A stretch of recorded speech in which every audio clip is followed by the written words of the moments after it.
Hello everybody, and welcome.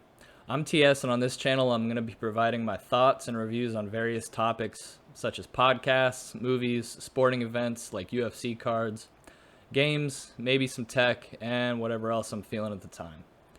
I'd like to do music as well possibly, but I feel like for music reviews you have to be listening to the song as you're reviewing it, and I don't want to be one of those channels that just sits there and bops their head while they just reiterate every other line. We'll see what happens though.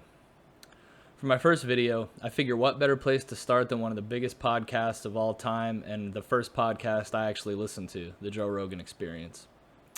I've been listening to JRE for years now, but lately I've only listened to guests I find fascinating or knowledgeable. I really haven't listened to much of anything from JRE since the move to Spotify, except for maybe the Elon Musk episode and a few others. I know at face value the move from YouTube to Spotify had no impact on his content, but one of the big downsides to this was the removal of the comment section. I always like scrolling down and reading people's thoughts, and especially their memes about the episode. Removing this was a huge letdown for me personally. Going into this, I hadn't really listened to a whole lot of his earlier stuff, and towards the very early episodes, there was a lot of fumbling around in ridiculousness on Joe's part. One noteworthy example being his inclination to call everything gay. He had to have said it at least 24 times in the first 2-hour episode I listened to. It was just really funny because you don't hear a lot of people saying that anymore, even though I guess back in '09 calling something gay was basically synonymous with calling it stupid anyways, and obviously no harm was meant. That being said, it wasn't all fumbles, and there was actually some really interesting topics brought up, some things I didn't even know existed yet at the time, and some really fascinating and dated references to the time period of the late 2000s and early 2010s. That was really fun to hear and reminisce about. Things such as the rollout of 4G, the first iPhone, and the release of Modern Warfare 2. The podcast opens exactly how you would think. Brian Redban attempting to help Joe get his stream up and running, all through beautiful grainy 480p. The first 10 minutes consist of a pre-bald head Joe and a nervous Redban staring into a webcam and trying to figure out whether he wants snowflake effect, since it was Christmas of '09, a bubble effect, or a matrix effect. Really funny to watch this and think about how he recently sold this thing to Spotify for over $100 million.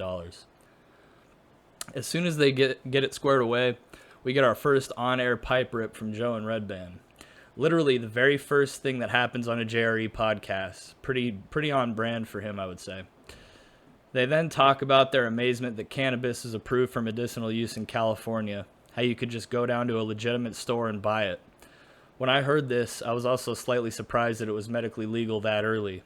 Then I looked it up and was pretty blown away to learn that it's been medically legal in Cali since 1996.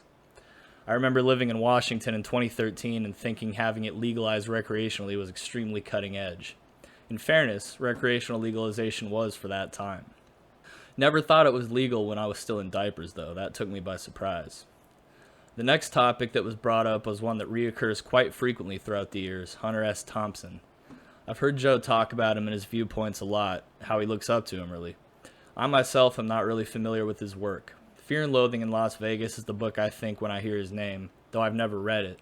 I've been meaning to though just to see if all the hype around Thompson is warranted.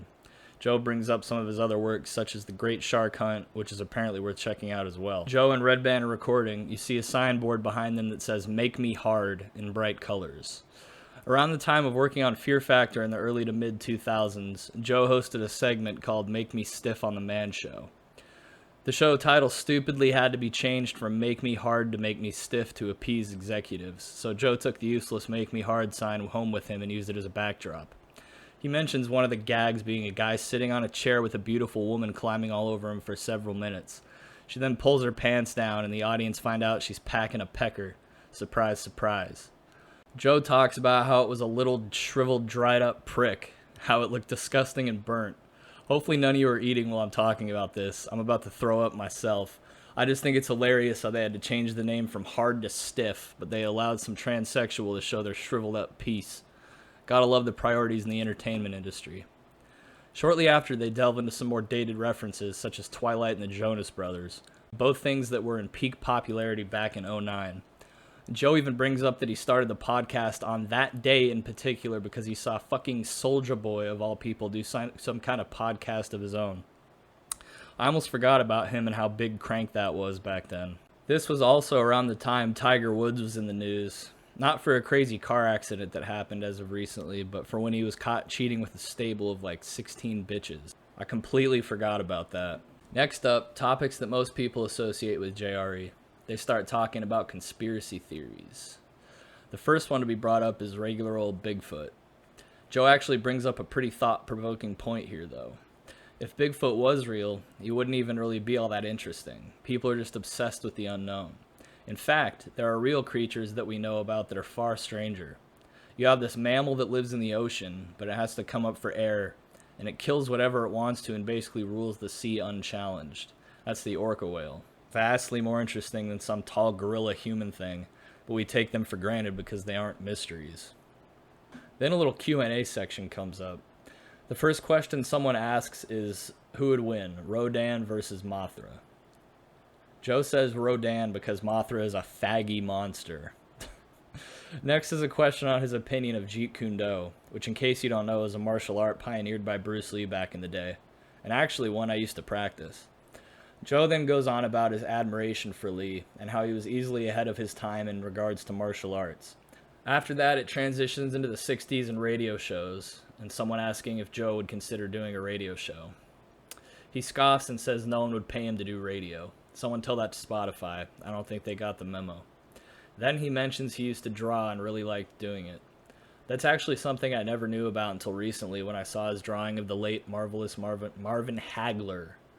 Joe says he has some of them in his room that they're recording in, and Redban wants him to show them off. Joe never does, but I wonder if the drawing of Hagler was one of them.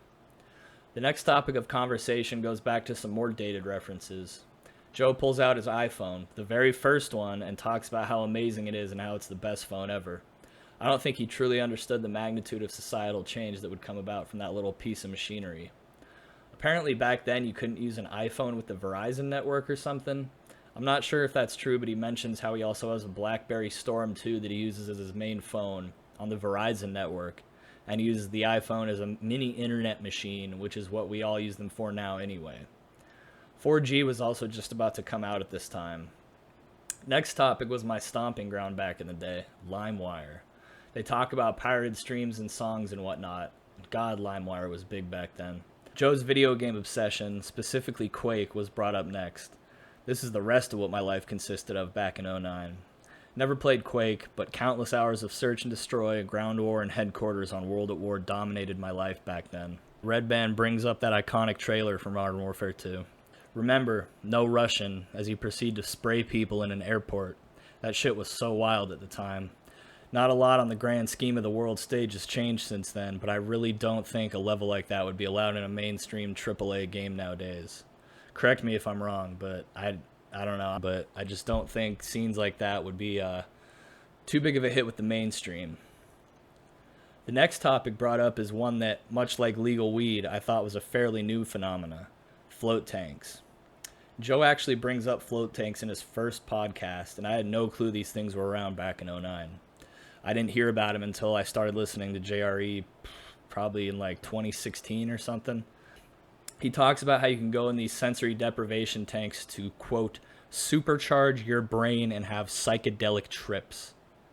Yeah, for those that don't know what a float tank is, they basically deprive you of all your senses by putting you in a completely body temperature water, salinating it to match the buoyancy of the human body, and making it completely dark and soundproof.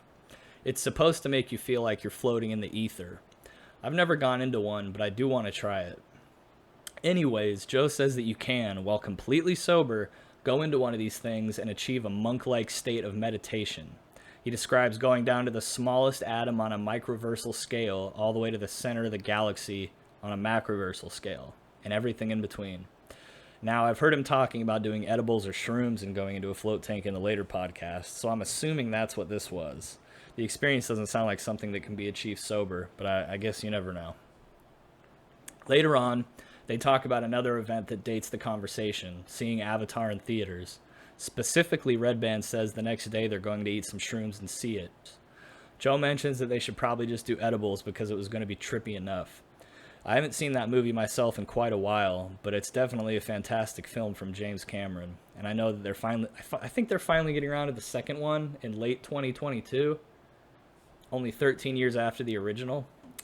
Yeah, Them talking about Avatar segues into discussing ancient aliens. Joe throws it out there that humanity is possibly the product of aliens interfering with evolution, injecting early hominids with alien DNA, and that's why we're so much more advanced than any of our primate cousins. I've heard this one before, and it's definitely interesting to think about, but again, you never know. Redban then goes into this ridiculous monologue about how Asians are quote unquote the pure aliens. They talk about how Asians are are like all a similar shade with similar hair colors, and that their bodies are pretty much hairless. I think it's fucking ridiculous. But hey, Asians are the smartest group of people on average, so hey, maybe he's onto something. Towards the end of the podcast, Joe and Redban start talking about getting a high definition camera. Not a bad idea since they both looked like mashed potatoes in that webcam. Joe then says, yeah, that's just what we need, people to see us in high def and say, God, that N-word is ugly. I almost spit my drink out when he said that shit. Obviously, it was just a joke, and Joe very obviously isn't racist, but I'm honestly surprised the Spotify cancel mob hasn't gotten after this yet. I'm sure it's only a matter of time. One of the last things spoken about before they close it out was Redban commenting on how gay it's going to look in 50 years to look back on this podcast. I mean, we still have another 40 years before that prophecy comes to a head, but looking at the space now, I don't think he was on the money with that prediction. That about wraps it up. That was more or less the first episode of the JRE and my thoughts on it. I was surprised going into this one. I didn't think there'd be anything worth talking about so early on. I thought it'd be a bunch of mistakes and just a bunch of blunders and nonsense, but I was pleasantly mistaken. There were some really nostalgic references and some staple JRE subjects that were initially touched upon. If you can handle the extremely nuanced and advanced vocabulary of calling everything gay, I'd recommend giving this one a listen. If you liked the video, give it 5 stars. Oh, wait, sorry, this isn't 2009. Give it a like. And if you want to see my reviews and thoughts on further podcasts and other things, go ahead and subscribe. Thanks, and I'll see you on the next one.